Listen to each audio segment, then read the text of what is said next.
Now request the Honorable President of India, Srimati Droupadi Murmu, to please address the gathering.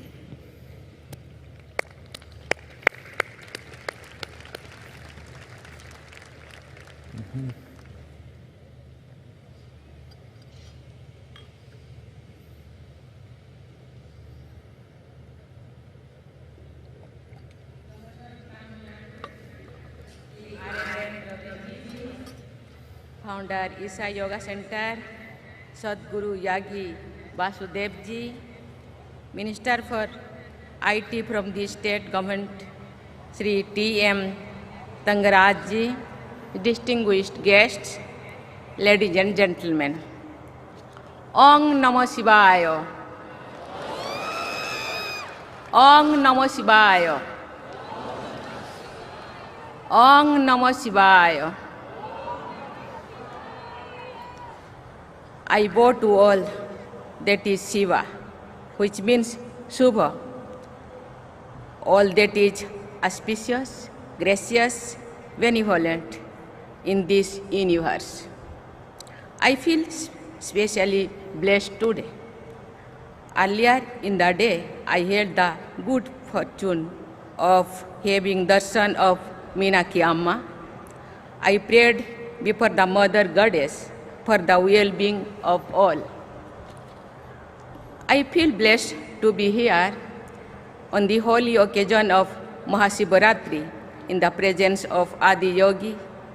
I am sure you too, like me, are feeling the special vibrations of this ambience. We are sensing a form of energy flowing through us that makes the whole cosmos alive. I was only last week, that was I in Varanasi, the first of all, the abodes of Shiva. And I had a darshan of various manifestations of the God. In the Kashi Vishwanath temple and in the Kalbhairavi temple, in the end of December, I had the good fortune of praying before Mallikarjun Swami at Sri Sailam. And now I am here in the foothills of Velyanagiri Hills, which is the Dakhin Kailash, another abode of Swayambhu Lord Shiva. We refer to Lord Shiva as Father, as Shiv Baba, yet he also appears in the form of Adi Narishwar, half male and half female. It points to the masculine and feminine sides of every human being and is an expression of the ideal of balancing the two, what we call gender balance today, comes alive so beautifully in that image. Sometimes I wonder if Shiva is the sum total of all our religion, feelings, and spiritual thinking. Consider the various paths to the ultimate realization and liberation, which can also be called mukti, moksha, or nirvana. Various traditions around the world speak of the path of devotion of bhakti, the path of wisdom, of jnana, the path of yoga, and so on. And Lord Shiva is the only one who is perceived to be the guiding light on any of these paths. Whether a seeker is a devotee of a person God or a jnani seeking the absolute or a yogi striving for the spiritual union, taking refuge in Lord Shiva is sure to lead to the objective. In the same way, Lord Shiva is a deity for all, as he appears in his various manifestations matching each of us. He is a householder, a family man like most of us, but he is also a sannyasi who has renounced everything and dwells in crimson grounds of 8 mountains. He is the first yogi, the Adi yogi, and he is also the first Jnani, who, for example, is said to have inspiration Panini's grammar system, one of the tallest intellectual achievements of humankind. Lord Shiva, as the name implies, is a benevolent deity, and yet in countless myths, he is also depicted the ultimate fearsome deity, as revealed in another name for him, Rudra. This might be why both Lord Rama and Ravana worshipped him. This is why he is the symbol of both kinds of energies, creative and destructive.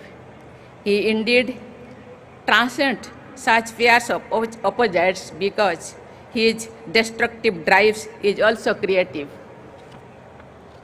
Leading to the regeneration and rejuvenation of the cosmos, it is this aspect of Shiva's personality that comes alive in the Tandav dance, which he also performed on the hill not far from here.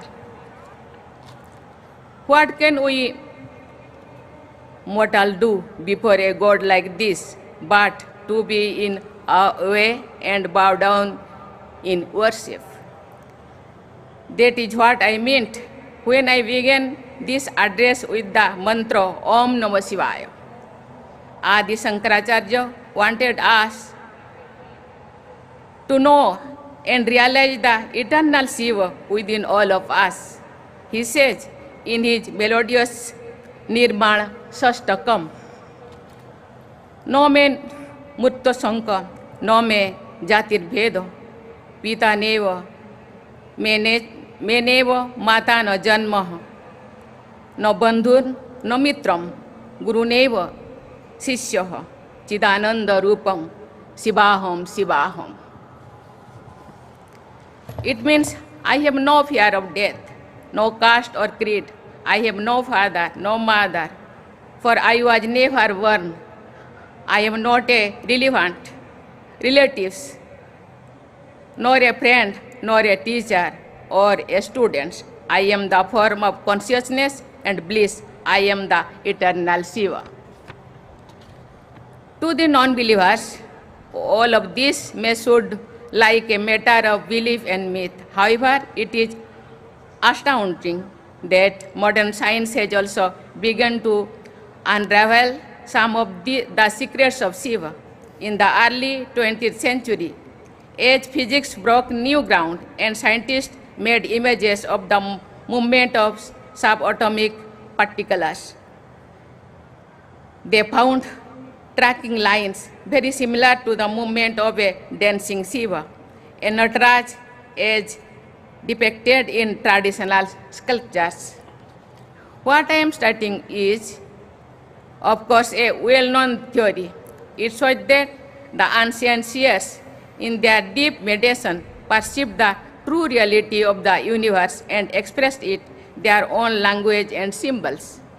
Lord Shiva symbolizes nothing but that absolute.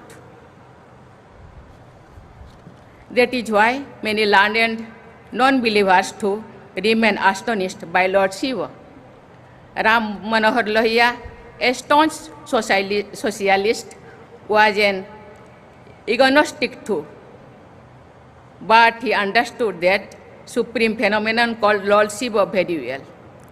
In an essay titled Ram and Krishna and Shiva, he wrote in 1956, while Rama and Krishna led human lives, Shiva was without birth and is without end. Like God, he is infinite. But unlike God, his life consists of events in time and many landmarks, and he is therefore more non-dimensional than God. He is perhaps the only non-dimensional myth or concept known to men. There is certainly none other than that can reach him in this respect uncut. fellow seekers, today is Maha, which is most parts of India marks the end of winter and beginning of sunny days. Maha thus also marks the end of darkness, the darkness of ignorance, and opens the path of enlightenment. For those in search of higher ideals of life, today is an especially significant occasion. We also happen to be in the presence of a renowned rishi of modern times, Sadhguru, who has done more than the best to propagate the teachings of our past masters in all corners of the world. Countless people, especially young from India and abroad, have found in him the inspiration to make spiritual progress.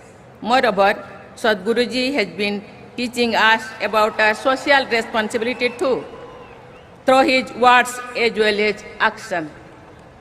Today, the world remains as torn in strife as ever, but it is also facing an unprecedented ecological crisis. The need for a balanced and compassionate life in harmony with Mother Nature and all its created children was never felt so pressing as it does today. May this Maha dispel darkness inside us and lead us all to more fulfilling and flourishing life. I wish we happy for journey on this path, as this saying goes, Sibaste Panthano Hosantu. May the spiritual light of Maha brighten our paths every single day in our lives. Thank you. Namaskar. Om Namah Shivaya. Jai Hind.